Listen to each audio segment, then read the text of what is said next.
Bonjour à vous, bienvenue ici. Nous sommes à Barra-Mansa, dans l'intérieur des terres de l'état de Rio de Janeiro. C'est dans une petite ferme qu'on m'a invité ici ce week-end à visiter, à rencontrer une famille très généreuse qui m'accueille. Et pour ceux qui ne me connaissent pas, je m'appelle Nicolas André.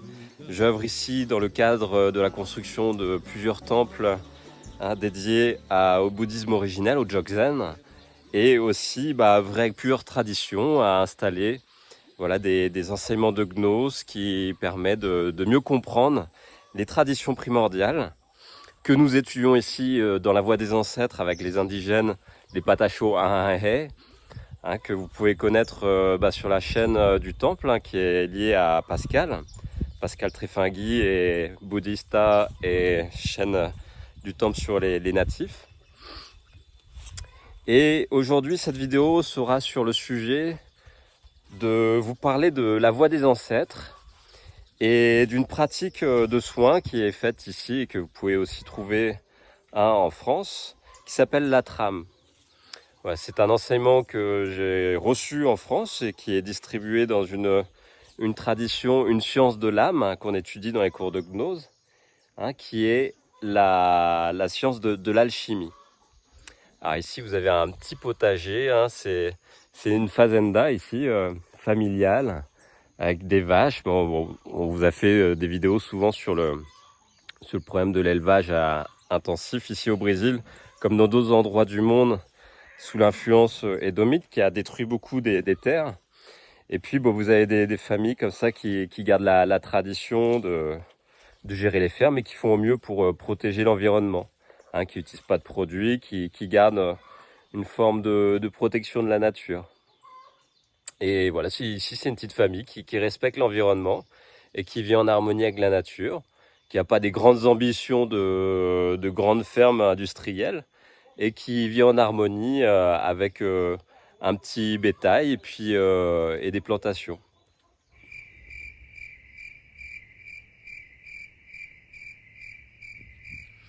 Ici nous montons sur la colline au-dessus de la ferme. Et pour vous parler de ce soin qui s'appelle la trame, je vais expliquer un peu comment fonctionne dans la nature les forces qui nous évitent de se retrouver avec une tête qui ressemble à un tableau de Picasso le matin au réveil. La trame, qu'est-ce que c'est ? Déjà, cette pratique a été réactualisée. C'est des sciences qui existaient depuis dans les temples traditionnels d'Égypte antique. Et puis, c'est passé au travers les âges, une compréhension des forces de la nature et de ses fonctionnements mécaniques. Alors, la trame est simplement une référence d'un mécanisme naturel de schéma informationnel qui parcourt notre corps. Alors, vous avez peut-être pu voir qu'en médecine chinoise, on parle d'un corps énergétique, des canaux énergétiques qui traversent le corps avec des méridiens. Et on va fonctionner sur 8 ou 12 méridiens. Ça dépend si nous sommes nomades ou sédentaires, ça va pas fonctionner de la même façon.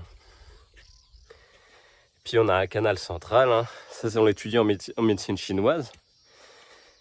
Et qu'est-ce qui tient une cohérence en fait d'entre tous ces méridiens ? C'est un schéma d'information que l'on peut retrouver aussi dans les sciences hébraïques, dans la science ésotérique, au travers de la Kabbale, pour voir que la structure de l'univers a une cohérence et que ces cohérences, les mystiques de la voie hébraïque ont trouvé un certain plan qui s'appelle la Kabbale pour décrire ces phases de l'univers à l'extérieur et qu'en pleine conscience nous pouvons nous connecter pour se transformer. Nous sommes ici en haut de la colline, un peu moins essoufflé pour vous partager continuer à vous partager ce point de vue sur la science traditionnelle de l'ésotérisme des rabbins, la Kabbale. Je ne vais pas vous faire un cours sur la Kabbale, mais je vais vous expliquer un peu dans la nature, physiquement, comment on peut comprendre ces forces en action et comment s'y connecter. Alors, vous pouvez voir les collines hein, dans ce champ lointain, hein, de la vue qui peut aller très loin. Et ben, vous pouvez voir comme des vagues. Hein, vous imaginez que la Terre, elle ondule comme des vagues sur la mer. Et qu'en fait, dans notre réalité, hein, qu'on étudie dans le bouddhisme, que tout est interdépendance et que la réalité physique que nous voyons, quand on regarde tout avec un microscope subatomique, on peut voir que, en fait, on peut voir que la matière est un flux comme une mer infinie avec différentes densités. Hein, les molécules, les atomes qui vibrent.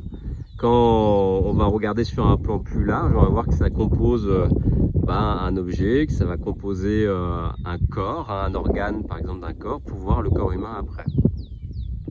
Et qu'est-ce qui maintient une cohérence de chaque objet? C'est des schémas d'information. Et ces schémas d'information, ils vibrent tels les vagues que vous pouvez voir de collines face là, sur cette vidéo. Et on peut voir aussi qu'on a un schéma d'information dans notre corps qui maintient une cohérence entre nos atomes, nos molécules, qui nous forment nos organes et notre corps dans son intégralité.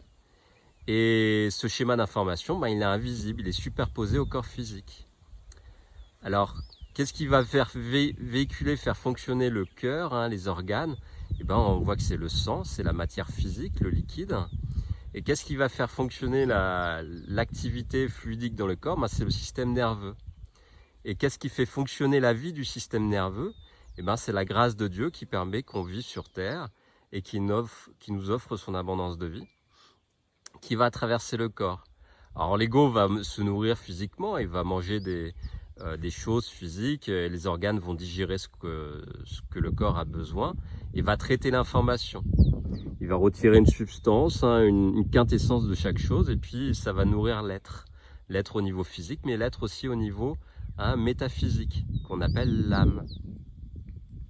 Et donc l'âme, elle arrive avec son bagage, hein, elle arrive avec son bagage de mémoire. On dit on peut avoir du vague à l'âme, hein, c'est une expression, ou avoir les mémoires dans l'âme, qui vont manifester ensuite des problèmes dans le corps physique.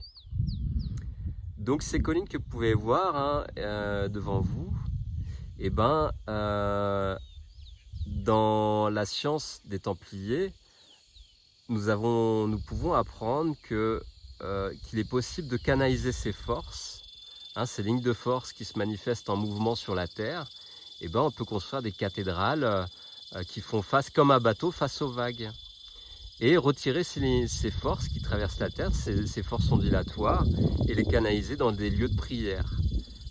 Et dans ces lieux de prière, ces forces canalisées au niveau de l'autel, du cœur, hein, de différents lieux de la cathédrale, de l'église, la liturgie par le prêtre, par la prêtrise, le sacerdoce, va guider les forces pour aider à faire grandir, évoluer les âmes qui viennent prier, viennent recevoir les cérémonies, et venir se transformer dans le corps, dans l'âme, notre réalité.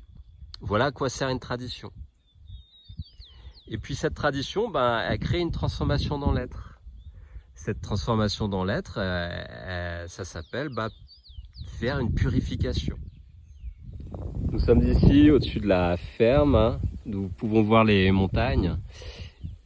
Et comme je vous disais, ces forces qui font bouger la terre au fil des millénaires, la mer on la voit bouger à l'instant T, les montagnes elles bougent avec plus de temps.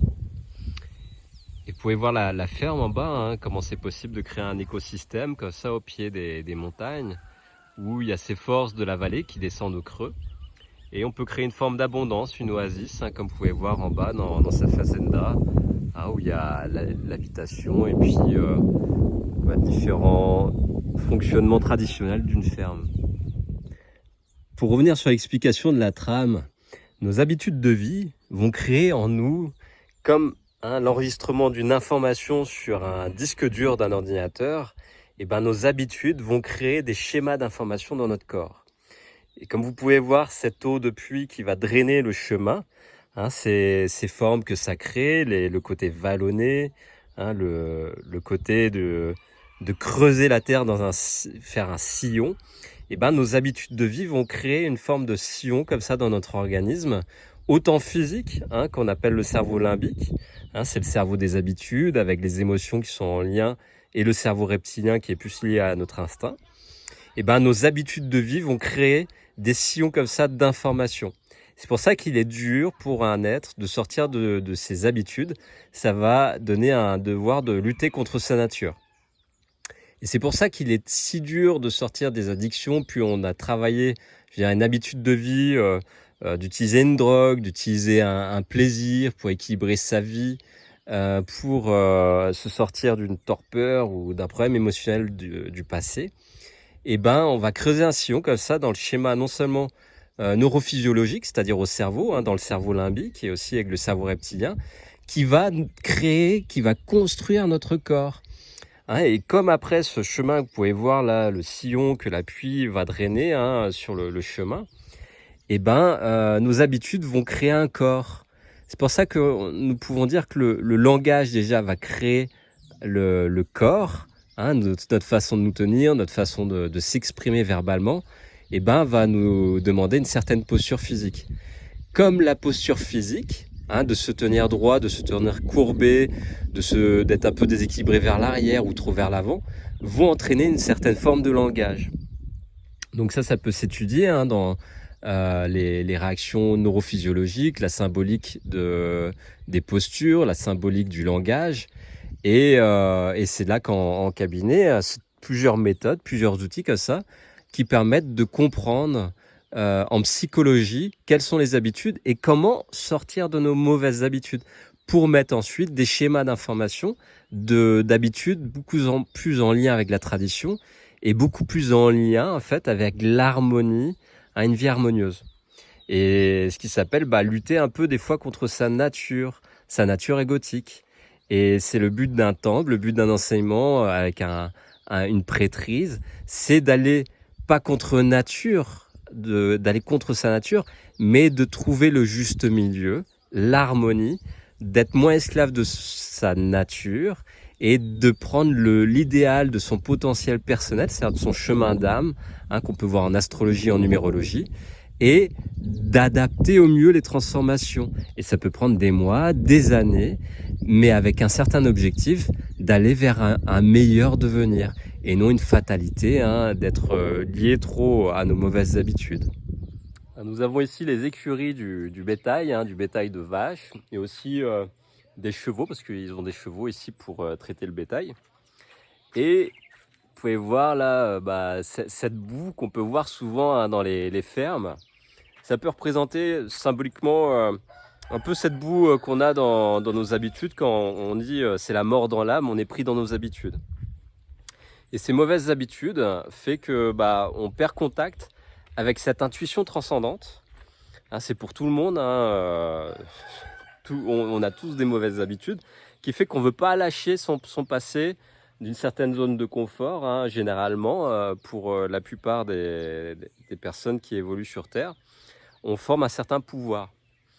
Et ce pouvoir qui est dans nos habitudes, quand on a une vie souvent sédentaire, c'est lié à nos mémoires, les mémoires de nos ancêtres, hein, qui nous ont donné une force au travers des bonnes ou des mauvaises habitudes, qui fait qu'on n'est plus à l'écoute d'une nature transcendante qu'on peut voir par exemple avec un animal.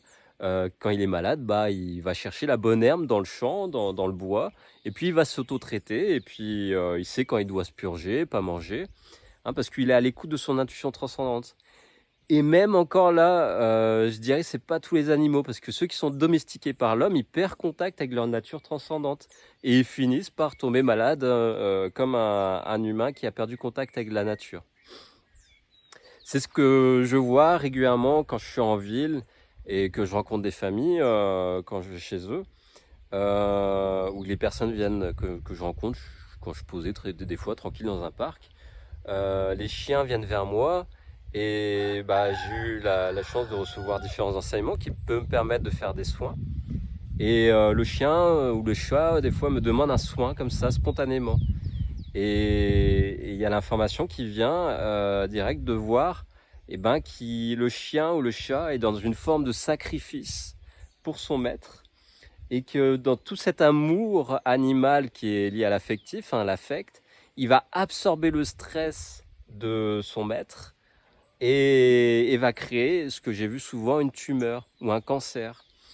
Et cette tumeur, ce cancer, cette forme de sacrifice, par amour affectif que le maître entretient dans le lien avec l'animal, fait que, sans le savoir, les propriétaires d'un animal domestique va décharger un certain stress et l'animal va faire fusible. Donc souvent, les familles, si elles n'ont pas une connaissance d'eux-mêmes au niveau ésotérique et une pratique régulière avec un temple et des pratiques qui permettent de comprendre la symbolique et de sortir du côté subi de l'invisible comme ça de la vie, et s'ils n'ont pas une certaine hygiène, les animaux vont, dans une vie, peuvent être souvent des fusibles de sacrifice. Alors avant, dans les sociétés, à d'autres époques, on faisait des sacrifices, hein. Il y avait l'ère du bélier, on sacrifiait le bélier, puis après Abraham est arrivé, il a vu qu'il ne devait pas sacrifier son fils sur l'autel, comme à l'ère du taureau, on sacrifiait son premier enfant dans le feu, à Moloch, hein. Et dans l'ère du poisson, le Christ a dit, c'est bon, les sacrifices, il faut arrêter. Et c'est lui qui s'est sacrifié, il y a 2000 ans, pour sauver son peuple. Donc voilà, Jésus, le roi des Juifs, s'est sacrifié pour acheter une charge d'erreur, qui s'appelle une influence qu'on pourrait voir, hein, dans le bouddhisme, on parle de samskara, c'est-à-dire des influences dans le champ mémorial de la voie des ancêtres, et qu'on peut avoir chacun sa petite charge déjà à régler dans son âme, et aussi dans sa lignée familiale, dans la voie de ses ancêtres. Et souvent, quand on commence une vie, au début, nous sommes un peu dans la boue, hein, un peu comme ici, hein, dans la fazenda, à traiter cette boue, hein, ces mémoires, jusqu'à ce qu'on finisse par clarifier la boue. Et ça, c'est des notions d'alchimie, hein. C'est d'abord l'œuvre noire, on meurt à soi-même, on est un peu dans la tourbe, là, dans l'humus. Et puis après, on sépare l'humus, hein, du bon côté, de la bonne terre. Et puis, on en fait une terre claire, hein, c'est l'œuvre blanc. Et cette œuvre blanc, après, on peut reprendre ce subtil, hein, qui est des bonnes choses. Et puis, on arrive dans une autre étape, qui est la dernière étape du grand œuvre, hein, de la chimie traditionnelle. Et je venais venir vous en parler à un autre endroit dans la ferme. Nous avons une plante ici qui s'appelle Coração de Christos. C'est une superbe plante que j'aime beaucoup là, depuis que je suis arrivé au Brésil. Et des belles roses aussi. Il y a beaucoup de roses dans cette ferme. Voilà, il y a la grand-mère de la famille qui prend beaucoup soin de ces plantations et qui travaille beaucoup les roses. Elles sont magnifiques. Et puis, comme vous pouvez voir là, des orchidées mises sur les arbres. Alors, vous avez ces orchidées, hein, ici au Brésil, ils font beaucoup cette culture des orchidées pour traiter les arbres. Là, vous voyez, ils attachent comme ça à une orchidée sur un endroit de l'arbre qui est malade. Ils mettent de la terre comme ça, ils font un pansement.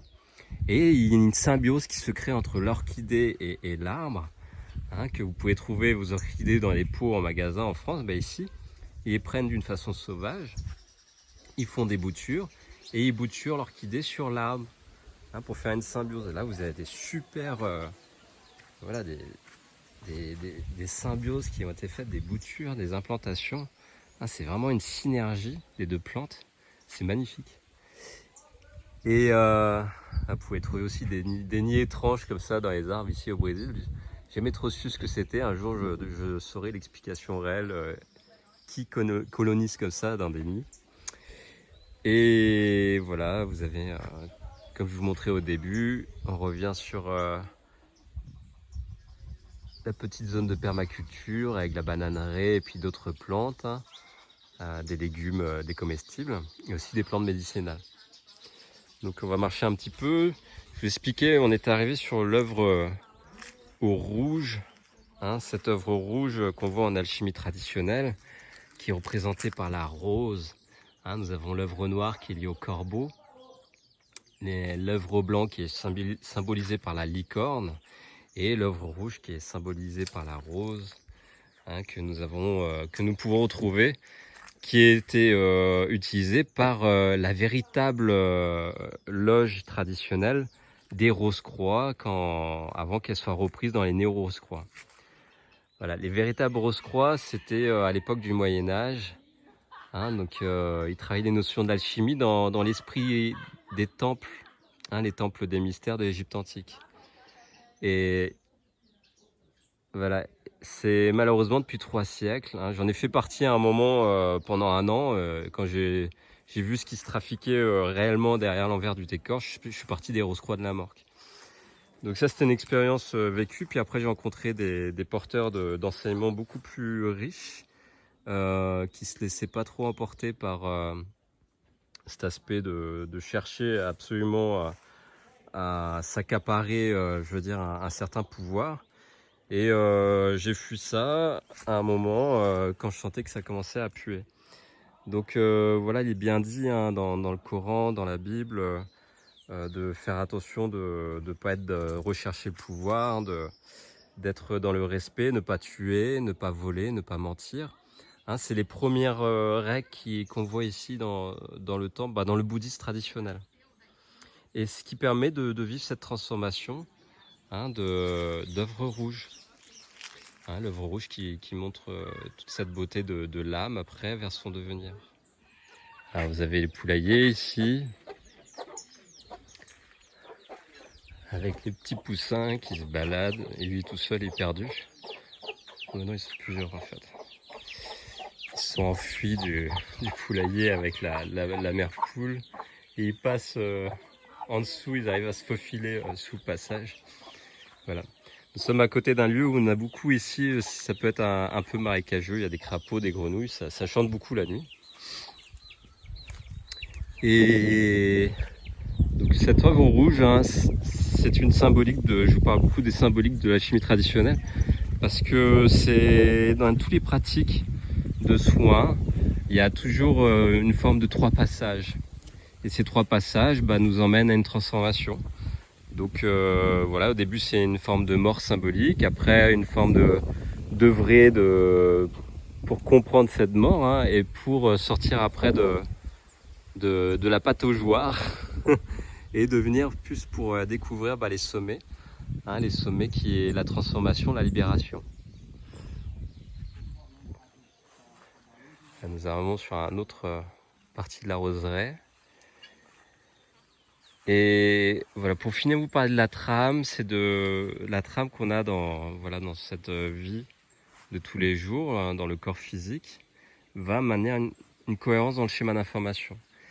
Et quand nous vivons des problèmes de santé, souvent c'est que nous avons des traumas dans le champ mémoriel, comme ça, qui se révèlent dans la trame et qui nous empêchent d'être heureux, qui vont créer des manifestations dans le monde physique.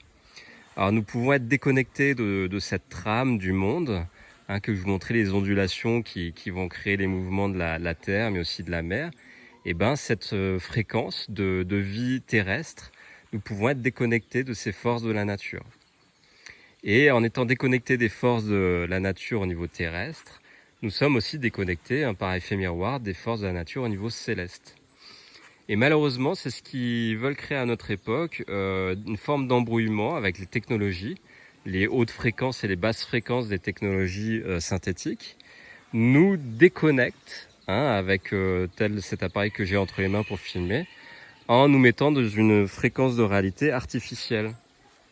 Au lieu de vivre simplement, comme là on peut vivre dans une ferme, en connexion avec les animaux, les plantes, les éléments, les 5 éléments qui nous entourent, que ce soit la terre, l'eau, le feu, l'air et l'espace. L'espace, c'est les brillants, c'est les étoiles, c'est tout l'univers qui nous entoure. Donc, une fois qu'on reprend contact avec ces 5 éléments et que nous voyons nos mémoires qui se révèlent dans notre vie et qu'on peut se libérer de l'influence fataliste de ces mémoires, nous pouvons vivre une forme de réalisation. Mais pour ce faire, nous devons travailler un accompagnement. Et cet accompagnement, il est vécu d'une façon traditionnelle sur un chemin, avec un enseignement de sagesse. Et cet enseignement de sagesse, il est donné dans un temple au travers une réactualisation de la tradition. Et c'est ce que nous faisons ici au temple. Au temple, nous faisons cela, une réactualisation de la tradition. Nous sommes ici dans un lieu qu'on peut louer pour faire des fêtes en famille. Et là, c'est le week-end, le dimanche, il y a des personnes qui viennent faire des churrasco, barbecue, et venir s'amuser en famille avec les enfants. Nous sommes ici sur une autre partie des terres familiales, sur une plantation de café. Alors, vous avez ici 16 500 plants de café dans une des parties des terres familiales vous avez vu tout à l'heure une ferme, là c'est une autre ferme. Et je vous parlais de cette trame. La trame, ce qu'on peut comprendre, hein, c'est que des fois il y en a, ils vivent des expériences mystiques, ils voient cette réalité invisible dans laquelle nous vivons tous. Et c'est le problème de la mystique, c'est quand il n'y a pas un repère traditionnel, on peut s'y perdre. Donc se perdre dans les structures mystiques, c'est une chance sur deux, hein, pour une vie mystique quand elle n'a pas de tradition, quand elle n'a pas d'initiation. C'est soit de devenir fou, soit mourir dans l'épreuve mystique, ou alors de se transformer et devenir un saint. Moi je vous invite, j'ai fait une expérience dans le passé sans avoir de structure et d'initiation. Ça m'a amené à la drogue, ça m'a amené à m'y perdre pendant plusieurs années, à rentrer dans des expériences New Age et voir des loges inversées telles que les Rose-Croix de la Morque. Et jusqu'à ce que je rencontre des enseignements traditionnels liés au côté hébraïque, liés à la chrétienté, hein, du judéo-chrétien au catholicisme, hein, par cet apprentissage de la guérison par l'imposition des mains. Et puis jusqu'aux plus hauts enseignements du bouddhisme traditionnel par le Dzogchen, de la voie de la folle sagesse. Parce que ça fait plusieurs années que j'ai décidé de faire un pèlerinage. Et ça fait depuis maintenant 3 ans que je suis sur le chemin, un peu plus même, ça fait même 4 ans et demi, hein, que je suis parti de Brest. Et donc ce chemin continue, ici au Brésil, dans un apprentissage en profondeur, à rencontrer des gens superbes, extraordinaires, qui m'invitent chez eux sans me connaître. Et c'est là que je suis heureux de vous partager ce moment d'accueil que je vis au travers de cette famille qui me connaît à peine et qui me donne tout. Donc voilà, oui, vous avez un exemple ici de la générosité, hein, du peuple brésilien. Et vous invite vraiment à venir découvrir ces terres et cette richesse, hein, au niveau des familles. Et vous pouvez venir ici au temple pour recevoir des soins, des enseignements. C'est le but de notre objectif dans les 3 parties des 3 temples ici au Brésil. Et venir vivre des retraites, même dans une participation bénévole, hein, c'est des retraites de 3 ans souvent, où nous allons vous apprendre ces pratiques traditionnelles tout en vous accompagnant dans des soins. Et à faire aussi une reconnexion avec sa voix des ancêtres par les indigènes, hein, tels que vous pouvez suivre là depuis 1 an et demi avec la connexion qu'on a avec les Patachois et le but, c'est de vous rendre plus clair, hein, que vous trouvez plus d'équilibre dans vos sentiments, plus équanimes, que vous trouvez aussi une forme de clarté au travers un manque de compréhension des mécanismes, des forces de la nature dans votre vie. Et puis développer, hein, comme ici, c'est l'Église catholique qui va être reconstruite, développer la compassion et sortir de l'égoïsme, hein, de penser à sa petite terre et de faire comme ici les familles brésiliennes de la campagne qui invitent et qui offrent un café, une part de gâteau fait le matin même, un repas alors qu'ils ne vous connaissent pas, parce que ça fait partie de leur culture et de leur gentillesse d'ouvrir leur cœur. Et c'est que je comprendrais très bien que l'Église catholique soit reconstruite dans ce pays, car en France, dans la campagne, même en Bretagne, là où j'étais, je me suis pas fait accueillir aussi bien, hein, vraiment avec une grande richesse, une grande chaleur de cœur. Et donc voilà ce que nous pouvons vivre aussi au travers des soins de trame. C'est au bout de 3 soins minimum, c'est un soin par mois. Nous pouvons vivre plus de clarté pour comprendre pourquoi nous sommes bloqués et nous n'avons pas à vivre dans la compassion.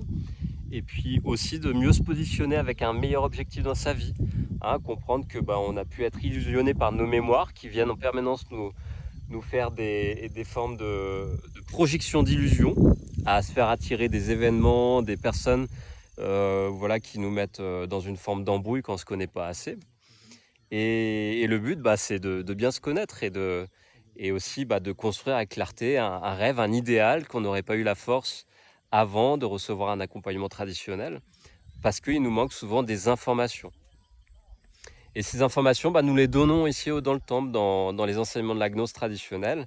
Nous faisons des cours de gnostique qui permettent de comprendre ces forces des éléments, aussi d'où viennent ces mémoires au niveau familial, mais aussi au niveau de notre âme, hein, de ce qu'on a découvert sur nous-mêmes, et comment devenir plus maître de son ego pour être plus au service des autres. Hein, ça, c'est la caste qu'on voit dans le côté de la synarchie traditionnelle, hein, quand il y a une bonne royauté. et ben, la case de la noblesse, une partie des 4 parties de la société, la noblesse va donner véritablement avec altruisme. C'est la chevalerie au service du peuple et qui va pas faire comme je pense dans la forêt de Sherwood, dans Robin des Bois, où il y a celui qui vole tout, hein, le shérif là, de Sherwood, quand le roi n'est pas là. Et non, c'est apprendre au contraire à être comme Robin des Bois, c'est-à-dire remettre justice à sa place, hein, l'église au milieu du village, et de redonner aux pauvres ce qu'il aurait dû. Et donc, voilà, c'est le but du temple ici, c'est de remettre les aiguilles à la bonne heure, et puis de réapprendre ces règles au moins pour construire cette église à l'intérieur. Hein, ce temple voilà, qui est vu en Inde dans le bouddhisme, c'est que le corps est vu comme une machine. Hein, dans le zazen, on dit, limite, c'est un sac de peau avec des os. Mais il y a aussi cette vision indienne que c'est aussi un temple sacré. Et ce temple sacré, il y a une façon de vivre avec. Et ce n'est pas que être dans les églises, les temples pour prier, mais c'est être dans une vie en méditation et en prière constante. Et être conscient à chaque instant que nous jouons à un jeu qui s'appelle le jeu de la Shakti en Inde. C'est-à-dire, on joue avec la réalité à l'extérieur de nous-mêmes pour réintégrer cet extérieur à l'intérieur. Hein, ça s'appelle la compassion. Et là, c'est toute la voie du Jogzen, c'est la voie de la folle sagesse. Voilà, je ne vais pas vous venir faire un cours sur la voie de la folle sagesse, mais en tout cas, c'était pour vous dire que les soins que nous pouvons donner, les enseignements que nous pouvons donner, emmènent à une meilleure compréhension de réintégrer l'Église en soi et moins dépendre actuellement des églises extérieures qui peuvent rentrer dans une forme de corruption dans cette fin des temps d'ère du poisson, hein, où l'Église est vraiment mise à l'épreuve. Et là, il y a Pascal qui va faire bientôt un cours là, au début décembre sur la gnose chrétienne, et je vous invite à y participer. Hein. C'est un cours hyper riche. J'ai déjà vu une partie de ce cours l'année dernière, et vraiment, je vous encourage à participer sur quelques places qui pourraient rester. Je vous invite à appeler Pascal, c'est lui qui saura mieux vous dire s'il reste des places. En tout cas, il y a 2 ou 3 jours, dans une des vidéos, j'ai vu qu'il restait des places.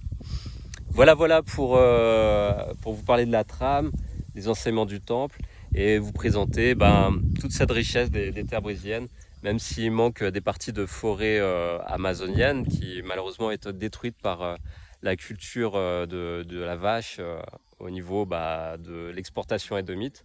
Il reste encore des bonnes valeurs ici, et puis des bouts de nature très préservés.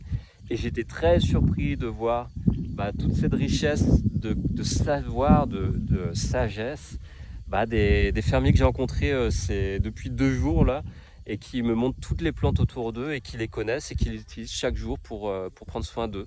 Et ils ont autant de connaissances que les indigènes avec qui nous vivons pour présenter cette voie des ancêtres. Voilà les amis, merci en tout cas pour votre écoute, merci en tout cas aussi pour votre soutien.